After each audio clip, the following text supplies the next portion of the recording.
बिस्मिल्लाहिर्रहमानिर्रहीम। अस्सलाम वालेकुम नाज़रीन, आप यूट्यूब चैनल देख रहे हैं। मैं इमरान खान हूँ। ये टेक्निकल ख़बर है, ज़रा इसको समझ के आप सुनिएगा और मैं आपको बताता हूँ कि पीडीएम कहाँ पर आकर फंसी है। मामला ये है कि दो चीज़ें ऐसी थीं जो इमरान खान साहब से छीनी गई थी जब वो वज़ीर-ए-आज़म पाकिस्तान थे और उनकी हर सतह पर मुखालफत की गई थी।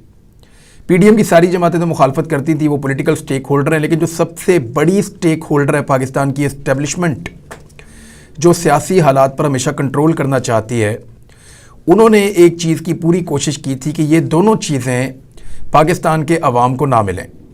उनमें एक चीज़ थी इलेक्ट्रॉनिक वोटिंग मशीन।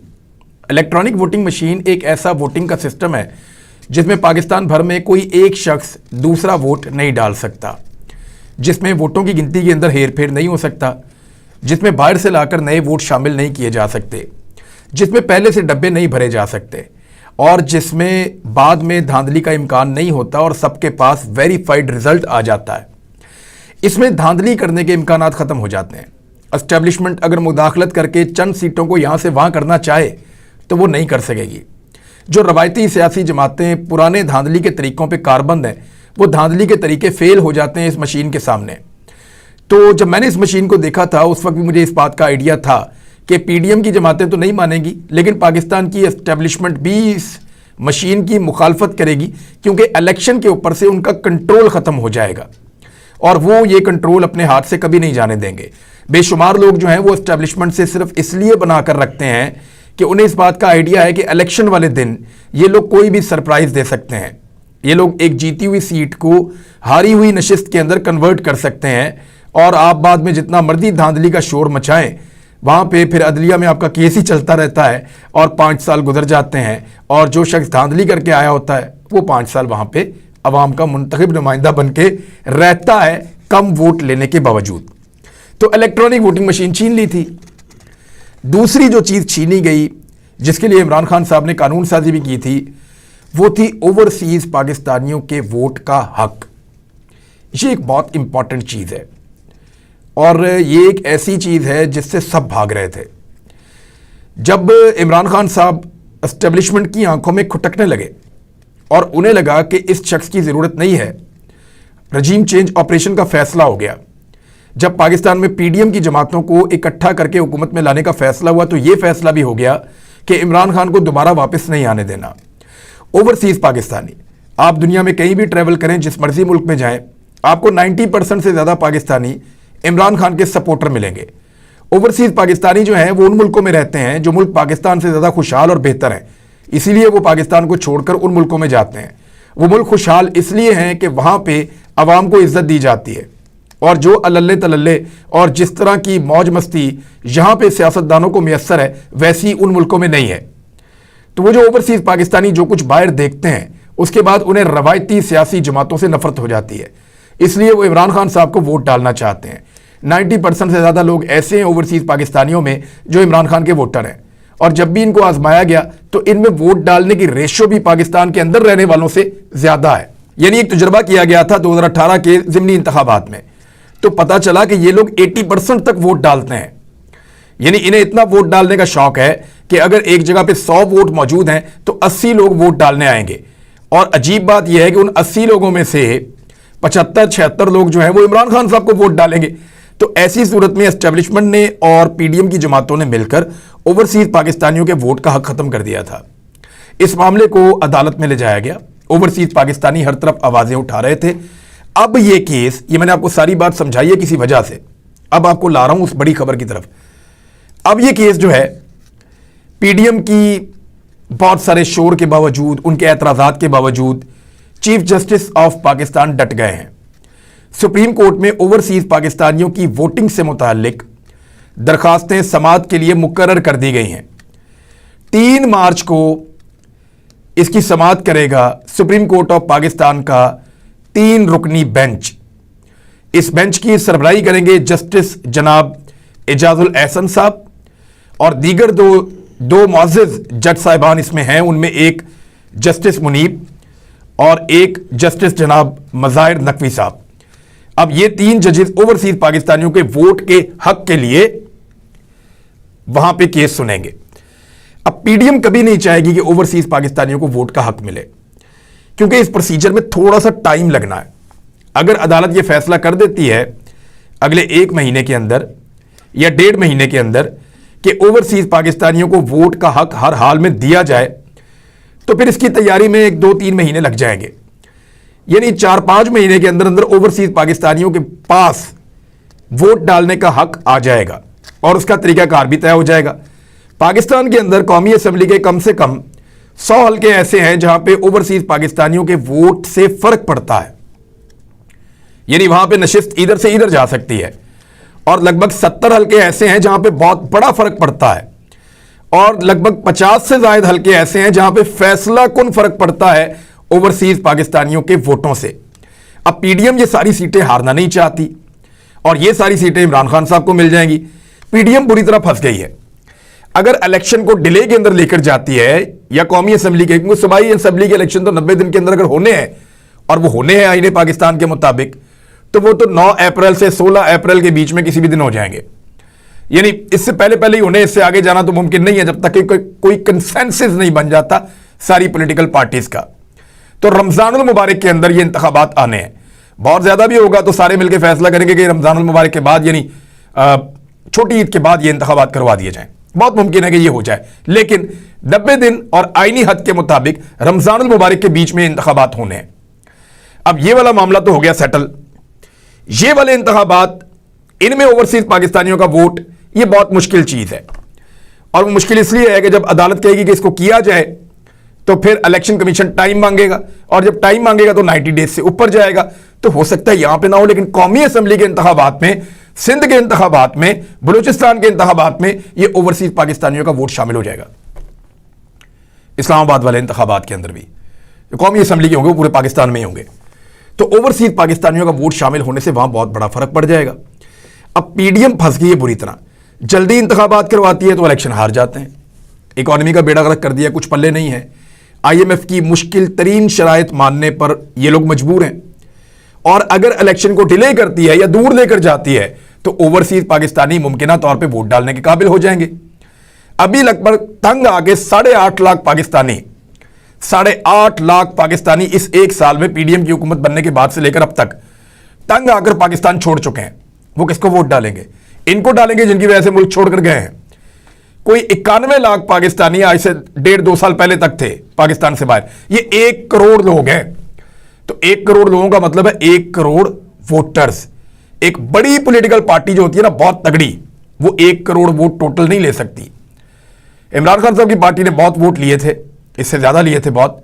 पीएमएलएन ने भी इसके आसपास लिए थे, लेकिन पीपल्स पार्टी ने इतने वोट ही नहीं लिए थे। तो इससे ज्यादा वोट बाहर से पड़ जाएंगे जितने पीपल्स पार्टी ने की और जमातों ने लिए थे। ये इतना बड़ा वोटर है वहां बाहर बैठा हुआ। और अगर 1 करोड़ में से वोट डालने के लिए 80 लाख आते हैं तो ये याद रखिएगा कि 70 लाख तो इमरान खान को पड़ जाएगा। तो वो वोट फैसला कुन होगा बहुत सारी सीटों के ऊपर और पीडीएम को शिकस्त हो जाएगी। ये वजह है कि अब वो बुरी तरह फंस गए हैं। और सुप्रीम कोर्ट ऑफ पाकिस्तान को अगर वो ये कहते हैं कि इंतखाबात ना करवाए जाएं और इंतखाबात बहुत आगे ले जाए जाए तो फिर ओवरसीज पाकिस्तानियों के वोट बर्दाश्त करने पड़ेंगे। और अगर जल्दी करवाते हैं, ओवरसीज पाकिस्तानियों से बचते हैं, तो फिर ये हो जाएगा। वैसे बज़ाहिर ये सूरत हाल है, इसका कोई और भी हल निकल सकता है। देखें आने वाले वक्त में क्या होता है। लेकिन 2 बड़ी खबरें हैं, मैं आपको बता देता हूं। अभी चीजें थोड़ी तब्दील हो रही हैं और एस्टेब्लिशमेंट क्या सोच रही है, वहां पे क्या डिवाइड है, वो भी मैं आपको बताता हूं और पक्की खबर आपको दूंगा। अभी पीटीआई के 32 अरकान कौमी असम्बली को डी नोटिफाई करने का नोटिफिकेशन मुअत्तल कर दिया गया है। पाकिस्तान तहरीक इंसाफ के 32 अरकान कौमी असम्बली को डी नोटिफाई करने का नोटिफिकेशन मुअत्तल हो गया है। इनमें 27 नशिस्तों पर ज़िमनी इंतखाबात रोक दिए गए हैं। 5 नशिस्तें जो हैं वो ख़वातीन की थी, वो भी वापस आ गई हैं। तो वो ख़वातीन बहाल हो जाएंगी और ये 27 वापस आ जाएंगे। तो ऑटोमेटिकली जो अपोजिशन लीडर बनेंगे वो पाकिस्तान तहरीक इंसाफ के बनेंगे। देखना है कि कौन बनते हैं। बहरहाल कौमी असम्बली की 27 नशिस्तों पर ज़िमनी इंतखाबात रोक दिए गए हैं और 32 अरकान कौमी असम्बली को डी नोटिफाई करने का जो नोटिफिकेशन था इलेक्शन कमीशन ऑफ पाकिस्तान ने जो किया था स्पीकर के कहने के बाद, उसको मुअत्तल कर दिया गया है। तो अब फाइनली ये है कि पाकिस्तान तहरीक इंसाफ के अरकान असम्बली की पोजीशन बहाल हो गई है। और वो पोजीशन बहाल होने के बाद अब अपोजिशन लीडर उसूली तौर पर इमरान खान साहब का बनता है। तो बहुत मुमकिन है कि अदालत के अंदर जो केसेस चल रहे हैं सुप्रीम कोर्ट ऑफ पाकिस्तान उनको कौमी असम्बली की तरफ रेफर कर दे और वो कहे कि दोनों पार्टियां मिलकर बैठ के फैसला कर लें। लेकिन क्या दोनों मिलकर बैठ के फैसला करेंगे? दोनों मिलकर बैठकर तब तक फैसला नहीं करेंगे जब तक कि एक फरीक के ऊपर एस्टेब्लिशमेंट का हाथ है। देखिए, माजी में बहुत सारे लोग ये शिकवा करते रहे कि इमरान खान साहब के सर के ऊपर एस्टेब्लिशमेंट का हाथ था, तो उस वक्त वो मुज़ाकरात नहीं कर रहे थे। और आज एस्टेब्लिशमेंट का हाथ जो है वो पीडीएम जमातों के सर के ऊपर है, तो अब वो मुज़ाकरात नहीं कर रहे। लेकिन अगर एस्टेब्लिशमेंट अपना हाथ उठा ले तो मुज़ाकरात हो सकते हैं। एस्टेब्लिशमेंट इस वक्त एक शदीद किस्म की तकसीम का शिकार है। वो दो हिस्सों में डिवाइड हो चुके हैं। एक हिस्सा ये कह रहा है कि फौरी तौर पे पाकिस्तान का जो हल है तमाम मसाइल का, वो 3 इशूज को समझते हैं। नंबर 1 सियासी, नंबर 2 माशी, नंबर 3 सिक्योरिटी। और पहले मसले के हल हुए बगैर बाकी दोनों मसले हल हो नहीं सकते। और वो हुकूमत जिसको अवाम की सपोर्ट हासिल ना हो वो पाकिस्तान को दलदल से निकाल नहीं सकती। तो एस्टेब्लिशमेंट के एक बड़े हिस्से का यह सोचना है कि इंतखाबात पाकिस्तान में होने चाहिए और गैर जानिबदारी की एक पॉलिसी होनी चाहिए एस्टेब्लिशमेंट की। जबकि एस्टेब्लिशमेंट का एक दूसरा हिस्सा भी है। यह वो हिस्सा है जो रिजीम चेंज ऑपरेशन में खासा मुतहर्रिक रहा था और इसने यह गुनाह कबीरा किया पाकिस्तानियों के साथ, जिसकी वजह से आज हम ये दिन देख रहे हैं। पाकिस्तान के अंदर 42% की महंगाई पिछले साल की निस्बत रिपोर्ट हुई है। जितनी महंगाई पिछले साल थी उसकी निस्बत 42% ज्यादा महंगाई रिपोर्ट हुई है। आदादो शुमार सरकारी हैं उनके मुताबिक। यह किया इन्होंने पाकिस्तान के साथ। बहरहाल ये जो कुछ भी हुआ, जो इस तजर्बे के अंदर शामिल थे, जो सहूलतकार थे, जो हैंडलर्स थे और जो रिजीम चेंज ऑपरेशन का हिस्सा बना, एस्टेब्लिशमेंट का जो हिस्सा, वो अभी भी कंट्रोल करना चाहता है। और कंट्रोल इसलिए करना चाहता है कि वो इमरान खान को अपने लिए खतरा समझता है। एस्टेब्लिशमेंट के अंदर ज्यादातर लोग वो हैं जो नौकरी पेशा हैं। उनका मसला यह है कि अगर एक ऐसा आदमी जिसको हमने निकाला था वो वापस आ गया तो वो हमें निशान इबरत बनाएगा या हमारे लिए हालात मुश्किल कर देगा और हमारी नौकरियां खराब हो जाएंगी। लिहाजा वो कोशिश करके इमरान खान को अभी भी रोकना चाहते हैं। तो ये जो एक डिवाइड है, ये जो दूसरी तरह के लोग हैं एस्टेब्लिशमेंट में, इनकी तादाद कम है, लेकिन ये डिवाइड जो है वो एक प्रॉब्लम पैदा कर रही है और इसी का फायदा पीडीएम की जमातें उठा रही हैं। इमरान खान साहब ने एफआईए को एक खत लिखा है। ये खबर भी मैं आपको बताता हूं। ममनुआ फंडिंग केस में फॉरेन एक्सचेंज एक्ट के तहत जो दर्ज किया गया मुकदमा और शामिल तफ्तीश होने के लिए इमरान खान साहब ने एफआईए को एक खत लिखा है। इमरान खान साहब ने मौक़िफ़ इख्तियार किया कि आखिरी बार शामिल तफ्तीश होने के लिए दरखास्त कर रहा हूं। एफआईए को 3 बार पहले भी शामिल तफ्तीश होने के लिए लिख चुका हूं और वीडियो लिंक पर दस्तयाबी भी जाहिर की है और यह भी कहा है कि टीम चाहे तो वो आकर मेरे से तफ्तीश कर ले। एफआईए जहां चाहे मुकदमे के हवाले से सवालनामा भेज दे। बज़ाहिर लगता है कि एफआईए मौजूदा हुकूमत के ज़ेरे असर है और खत में इमरान खान साहब ने तहरीरी बयान भी जमा करवाने की ख्वाहिश का इजहार किया कि अगर कहते हैं तो मैं तहरीरी तौर पर अपना बयान दे देता हूं। इमरान खान ने मौक़िफ़ इख्तियार किया कि तहकीकात के बगैर मुकदमा दर्ज किया गया। इस दौरान हकीकी आज़ादी मार्च में मुझ पर कातलाना हमला हुआ और गोलियां लगीं, जिसकी वजह से जिस्म पर कई जख्म आए और मैं अस्पताल में ज़ेरे इलाज रहा। खत में इमरान खान साहब ने लिखा कि इमरान खान पर कातलाना हमले के खिलाफ वजीराबाद में मुकदमा दर्ज किया गया है। इमरान खान ने 3 दिसंबर, 30 जनवरी और 4 फरवरी को एफआईए को खत लिखा और वीडियो लिंक या खत के जरिए अपना बयान रिकॉर्ड करवाने के लिए एफआईए से दरखास्त की। तफ्तीश के लिए वो अपनी टीम लाहौर भेज दें। एफआईए ने बैंकिंग कोर्ट को इमरान खान के साथ ताउन करने की यकीन दहानी करवाई, ताहम कई बार दरखास्त के बावजूद एफआईए ने ताउन नहीं किया। अब यह हो रहा है इस वक्त कि इमरान खान साहब कह रहे हैं आओ मेरे से तफ्तीश करो। फॉरेन फंडिंग केस जो बनाया हुआ है, ममनुआ फंडिंग केस, उसमें इमरान खान साहब कह रहे हैं कि आओ और आकर मेरे से तफ्तीश करो, और वो तफ्तीश नहीं कर रहे। इमरान खान साहब अपना मौक़िफ़ देना चाहते हैं और एफआईए उनका मौक़िफ़ नहीं ले रही। ये है जी सूरत हाल इस वक्त एफआईए की और इंपोर्टेड हुकूमत की, और इन केसों की हकीकत ये है। दूसरी जानिब जो गुलाम महमूद डोगर सीसीपीओ लाहौर, जिनको सुप्रीम कोर्ट ऑफ पाकिस्तान ने हुक्म दिया कि उनको बहाल किया जाए, तहरीरी तौर पे हुक्मनामा आ भी चुका है। इसके बावजूद मुझे ये पता चला है कि ये फैसला कर दिया गया है एस्टेब्लिशमेंट की जानिब से कि गुलाम महमूद डोगर साहब को तैनात नहीं होने दिया जाएगा। और न सिर्फ फैसला किया गया है बल्कि जो पंजाब की काबीना बनी हुई है वहां से भी ये फैसला करवा दिया गया है कि उनको तैनाती नहीं दी जाएगी और फिर इस हवाले से दरखास्त भी दायर की जाएगी।